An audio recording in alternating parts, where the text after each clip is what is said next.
அஸ்ஸலாமு அலைக்கும் வரஹ்மத்துல்லாஹி வபரகாத்துஹு.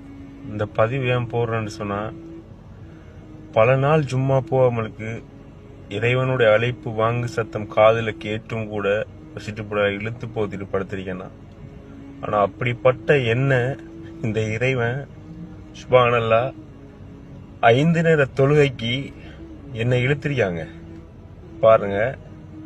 அல்லாஹ்வுடைய அதான் சத்தம் கேட்டு எனக்கு துளப்போ அமைதிக்க இயலாது.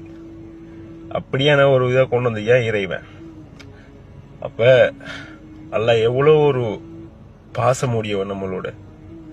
நான் ஏன் இதை பகிர்ந்துக்கிறேன்னு சொன்னா, எனக்கு நடந்த ஒரு இன்சிடென்ட் மாதிரிங்க. நான் அதை கணக்கே எடுக்கிறல்ல, தொழுகை கணக்கெடுக்காம வேலை வேலை வேலைன்னு இந்த டிக்டாக்ல மனுஷனே மதிக்கத்தக்க இல்லாத அளவுக்கு நான் தெரிஞ்சேன். அப்படியாப்பட்ட என்ன கூட